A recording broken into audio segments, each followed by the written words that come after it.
Hello my dear friends and my dear students. ये English का दूसरा क्लास होगा और इसके पहले मैंने एक क्लास प्रोवाइड किया हुआ है आप लोगों को, जिसमें मैंने आपको समझाया था कि लैंग्वेज क्या होता है और इंग्लिश लैंग्वेज क्या होता है, और आप लोग उसको अच्छे से समझे होंगे। तो उसके बाद ये दूसरा क्लास है। जैसा कि मैंने आपको बोला था कि बिल्कुल ज़ीरो लेवल से मैं पढ़ाऊँगा, बट पेशेंस रखिएगा, बिल्कुल सबको समझ आएगा ये, ठीक है। जो कभी इंग्लिश नहीं पढ़ा है वो भी अगर ध्यान से देखेगा तो उसको भी मतलब श्योर समझ आएगा, ये जान लीजिए। बस यही कि जितना मैं पढ़ाऊँ, अगर एक बार ही ना समझ में आए तो दूसरी बार उस वीडियो को देखिएगा, बिल्कुल आपको सब कुछ क्लियर होगा, ठीक है जी। चलिए स्टार्ट करते हैं। जैसे कि अब उसके आगे मैं आपको पढ़ा रहा हूँ कि इंग्लिश जो होता है, इंग्लिश लैंग्वेज जो होता है, अब उसका जो अल्फ़ाबेट होता है उसको पढ़ते हैं। अल्फ़ाबेट क्या होता है?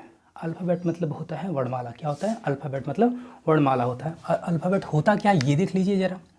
ये देखिए, N alphabet is a set of letters. जो वर्णमाला होता है, जो अल्फ़ाबेट होता है, वो डियर होता क्या है? Set of letters. किसका सेट होता है? लेटर्स का। मतलब उसमें ढेर सारे लेटर्स होते हैं, अक्षर होते हैं, वही अल्फ़ाबेट कहलाता है। क्लियर हो गया यहाँ तक? और ऐसे बोल सकते हैं कि उसमें क्या है, समूह होता है, ठीक है। किसका? लेटर्स, अक्षरों का समूह होता है। ऐसे भी आप समझ सकते हैं, देख लीजिए एग्जाम, ऐसे मैं समझा दे रहा हूँ। जैसे आप सबके घर में बोरी होती होगी, सैक बोरी है मान लीजिए, ठीक है, और उसमें आलू आप रख दीजिए, पोटैटोज़ भी फिल कर दीजिए, ठीक है जी। पोटैटोज़ हो गया। अब उसमें ये मान लीजिए कि ये जो बोरी है ना, ये जो सैक है, इसको आप अल्फ़ाबेट बोल दीजिए। क्या बोल दीजिए? अल्फ़ाबेट बोल दीजिए। अब उसके अंदर जो पोटैटोज़ रखे हैं, इसको आप लेटर बोल दीजिए, ठीक है। मतलब बोरी के अंदर जो आलू है ना, समझ रहे हैं ना, वो लेटर मान लीजिए, उस बोरी को अल्फ़ाबेट मान लीजिए, सेम चीज़ है। अब उसके बाद क्या होता है, जो अल्फ़ाबेट होता है डियर इंग्लिश का, उसमें कितने लेटर्स होते हैं? 26। कितने लेटर्स होते हैं? 26 लेटर होते हैं अल्फ़ाबेट में। देखिए ज़रा, लेटर्स कितने होते हैं? 26 लेटर्स होते हैं। अब इसमें होता क्या है, अब ये देख लीजिए, लेटर क्या होता है?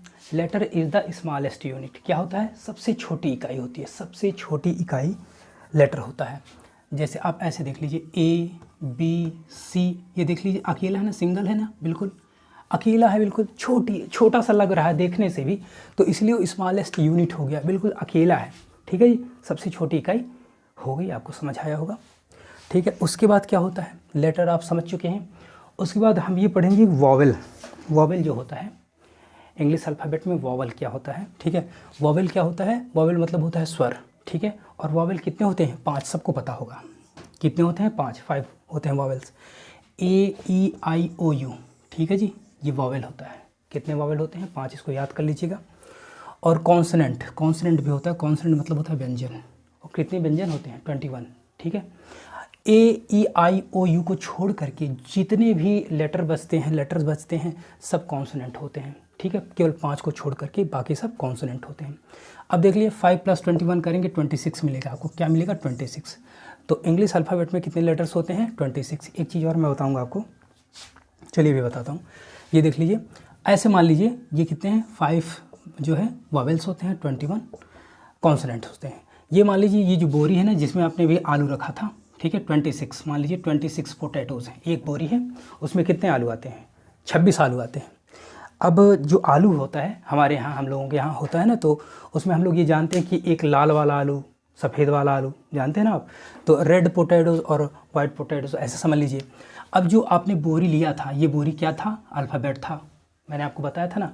अब इसमें 26 पोटैटोज़, 26 आलू आपने रखा है, उसमें से एक बोल दीजिए आपकी 5 आलू, जो 5 आलू हैं लाल आलू हैं, और 21 आलू सफ़ेद वाले हैं। ऐसे समझिए, बोरी आपने लिया है, वो अल्फ़ाबेट हो गया, उसमें 26 आलू आपने रखा हुआ है, उसमें से 5 जो आलू है वो लाल है, और 21 जो है वो सफ़ेद है। इस तरीके से आप समझ सकते हैं, ठीक है। तो वॉवेल कितने होते हैं? 5 होते हैं, कॉन्सोनेंट 21। यहाँ तक क्लियर होगा।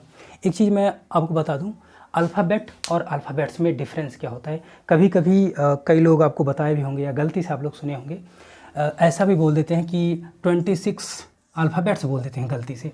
26 अल्फ़ाबेट्स ना, 26 लेटर्स होते हैं। क्या होते हैं? 26 लेटर्स होते हैं, अल्फ़ाबेट्स नहीं होते हैं। क्यों नहीं होते हैं मैं बता रहा हूँ।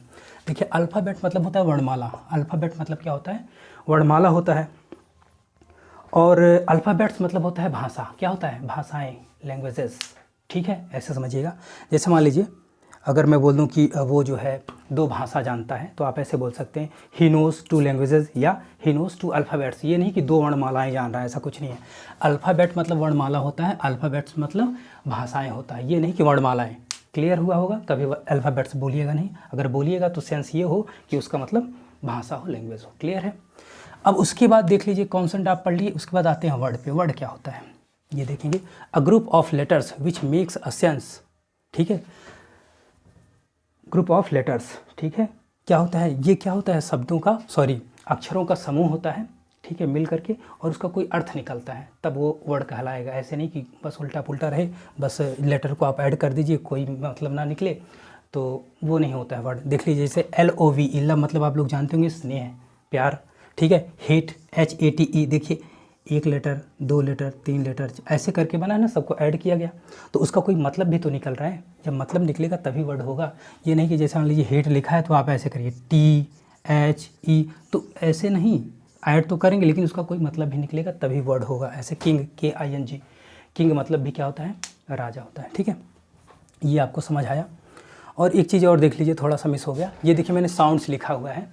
जैसा कि आपको पता है कि इंग्लिश अल्फ़ाबेट में लेटर 26 होते हैं और साउंड्स कितने होते हैं। कभी कोई पूछ ले इंग्लिश अल्फ़ाबेट में जो साउंड्स होते हैं वो कितने होते हैं, तो आप क्या बोलेंगे 44, क्या बोलेंगे 44 साउंड्स होते हैं। और एक बार एग्ज़ाम में आया था हम लोगों को क्या बोलते हैं 2018 में, हाँ 2018 में या 19 में मैंने एग्ज़ाम दिया था प्राइमरी का, तो उसमें पूछा था कि वॉवेल साउंड कितने होते हैं, कॉन्सोनेंट साउंड कितने होते हैं। ये देखिए वॉवेल साउंड कितने होते हैं, 20 होते हैं, और कॉन्सोनेंट साउंड होते हैं 24 होते हैं। ठीक है, ये याद रखिएगा। अब थोड़ा सा ये कन्फ्यूज़न हो सकता है कि वॉवेल 24 होते हैं या 20 होते हैं, थोड़ा सा कन्फ्यूजन आ सकता है। तो उसके लिए आप ऐसे याद करिएगा कि देखिए वॉवेल कम होता है ना, क्या होता है वॉवेल कम है, जैसे वॉवेल कितने होते हैं, 5 होते हैं, और कॉन्सोनेंट 21 होता है। तो आप माइंड में ये रखिएगा, जो कम होगा वो वॉवेल होगा, जो ज़्यादा होगा कॉन्सोनेंट होगा। ऐसे देख लीजिए, जैसे इसको याद 44 पहले ऐसे याद कर लीजिएगा, जो साउंड होते हैं 44 होते हैं। अब उसके बाद 20-24 ऐसे याद कर लीजिए, 20-24, 20 क्या हो जाएगा, वॉवेल साउंड हो जाएगा, 24 कॉन्सोनेंट साउंड। ठीक है, वॉवेल कम होता है तो जो कम वाला रहेगा वॉवेल साउंड हो जाएगा, ऐसे सेट कर लेंगे तो हो जाएगा। क्लियर है? तो आइए देखते हैं, ये वर्ड हम लोग पढ़ चुके। अब उसके बाद हम लोग पढ़ेंगे सेंटेंस क्या होता है। ध्यान से देखिएगा, a group of words which makes a complete sense is called sentence. क्या होता है, ये भी क्या होता है, एक समूह होता है। अब तक ये लेटर का समूह था, वर्ड बन रहा था, लेकिन अब क्या है, वर्ड का मतलब शब्दों का समूह यहाँ पर बनेगा, तब जाकर के एक वाक्य बनेगा, सेंटेंस बनेगा। क्लियर है? सेंटेंस की हिंदी वाक्य होती है, वर्ड का मतलब शब्द होता है। ठीक है, इस तरीके से होता है। देख लीजिए यहाँ पर, अब देखिए 1 2 3 4 कितने हैं, 4 वर्ड्स हैं ना। ये देख लीजिए वर्ड यहाँ पर था तो इसको मिलाया गया तो सेंटेंस बन गया। और ये भी अरेंज वे में होना चाहिए, इसका भी कोई मतलब निकले। जैसे मान लीजिए सेंटेंस क्या है, अनी चेक्स एमाज मोबाइल। अनी क्या करता है, एमा नाम की एक लड़की है, उसके मोबाइल को चेक करता है, इसका कोई मतलब निकल रहा है ना। इस तरीके से होना चाहिए। तो वर्ड को आपने ऐड किया है तो जाकर के एक सेंटेंस बन गया जो अर्थ दे रहा है। क्लियर है? उसके बाद देख लीजिए दूसरा सेंटेंस है, कैथरीन बीट्स मी इन हर रूम। जो कैथरीन है वो क्या करती है, वो मुझे पीटती है अपने कमरे में। ठीक है, तो इस तरीके से सब्जेक्ट वर्ब ऑब्जेक्ट भी होना चाहिए इसमें। ठीक है, ताकि ये पहले जो क्या आता है, सब्जेक्ट आता है, फिर वर्ब आता है, फिर ऑब्जेक्ट आता है। ठीक है, वो भी अरेंज होना चाहिए। जैसे इसमें क्या था, लेटर को आप अच्छे से मिला रहे थे तब कोई अर्थ निकल रहा था ना, ऐसे इस सेंटेंस में भी क्या होता है, एग्जैक्ट कोई सेंस आए तो वो होता है सेंटेंस कहलाता है। इतना क्लियर हुआ होगा आपको? ठीक है, देख लीजिए सेंटेंस क्या होता है, ये क्या करता है, वर्ड को मिलकर के बनते हैं। अब ऐसे आप लोग थोड़ा सा देखिएगा, ऐसे 3 उंगली उठाइए, आप क्या करेंगे, अल्फ़ाबेट मान लीजिए, आपको अल्फ़ाबेट पता है। अब सबसे छोटी इकाई क्या होती है, देखिए सबसे छोटी उंगली क्या है, इसको लेटर मान लीजिए। उसके बाद बड़ा क्या होता है, वर्ड मान लीजिए। उसके बड़ा क्या होता है, उसके बाद क्या होता है, सेंटेंस मान लीजिए। क्लियर है? ऐसे याद करेंगे तब भी हो जाएगा, लेटर्स, वर्ड और सेंटेंस। क्लियर है? स्क्रीनशॉट ले लीजिए, फिर मैं आगे बताता हूँ।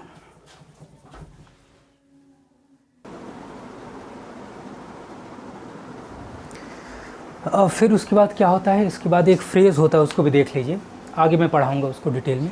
ये देख लीजिए फ्रेज़ क्या होता है। Phrase, a group of words which makes a sense but not complete is called phrase. क्या होता है डियर, ये भी जो है शब्दों का समूह होता है, एक सेंस देता है ये, लेकिन इसका पूरा एग्जैक्ट जो मीनिंग होता है वो नहीं निकल पाता है, कंप्लीट सेंस नहीं होता है, इसलिए इसको फ्रेज़ कहा जाता है। इसको समझिएगा, ठीक है। क्या एक बार फिर से देख लीजिए, a group of words which makes a sense but not complete is called phrase, ठीक है। ये क्या होता है, शब्दों का समूह होता है जो एक अर्थ तो देता है, जो एक अर्थ तो देता है, लेकिन उसका सेंस क्या होता है, बिल्कुल कन्फर्म नहीं होता है, क्लियर नहीं होता है, ठीक है, उसको फ्रेज़ कहा जाता है। देख लीजिए मैं इसमें सेंटेंस में यूज़ किया हूँ, उसको देखिएगा। जैसे देखिए, ये सेंटेंस में यूज होता है लेकिन अर्थ तो देता है लेकिन कंप्लीट सेंस नहीं देता। अगर सेंटेंस को आगे पीछे गायब कर दिया जाए, उसी को छोड़ दिया जाए तो अजीब सा लगेगा। देखिए, a boy standing in the corner is my friend. एक लड़का स्टैंडिंग इन द कॉर्नर, जो कहाँ खड़ा है, कॉर्नर में खड़ा है, इज़ माई फ्रेंड, वो क्या है, मेरा भाई है। अब देख लीजिए, स्टैंडिंग इन द कॉर्नर, ये फ्रेज़ है, ये क्या है डियर, फ्रेज़ है। इसको हटा दीजिए और इसको हटा दीजिए।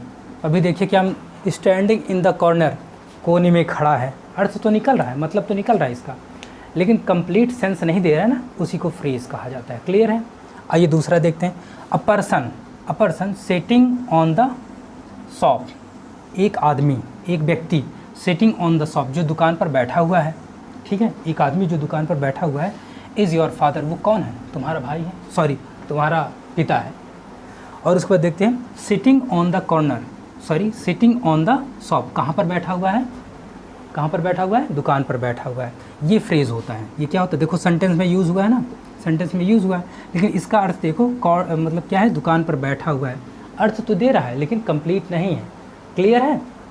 उसके बाद, a girl with a black dog, ठीक है, एक लड़की जो काले कुत्ते को अपने साथ में ली हुई है, इज़ माई एनिमी, वो क्या है, वो क्या है, मेरी दुश्मन है, ठीक है जी, ये होता है। और इसके पहले मैंने अभी आपको बताया था, क्या नाम है, वॉवेल और कॉन्सोनेंट मैंने बताया था। तो वॉवेल कॉन्सोनेंट में डिफरेंस यही होता है, मैं भूल गया था उसमें बताने में। तो वॉवेल क्या होता है, वो स्वतः बोला जाता है, वो खुद में उसमें एक साउंड होता है, लेकिन जो कॉन्सोनेंट होता है ना, उसको वॉवेल की सहायता से बोला जाता है, ठीक है, ये होता है। चलिए, फिर उसके बाद मैं आपको कल से पढ़ाऊँगा सेंटेंस, या जो सब्जेक्ट जो टॉपिक होगा आप लोग बताइएगा, मैं उसको पढ़ाऊँगा आप लोगों को। वैसे मैं सोच रहा हूँ सेंटेंस कल से पढ़ाऊँ, ठीक है, बिल्कुल बेस से पढ़ाऊँगा। चलिए, ओके, स्क्रीनशॉट ले लीजिए, मिलते हैं फिर कल।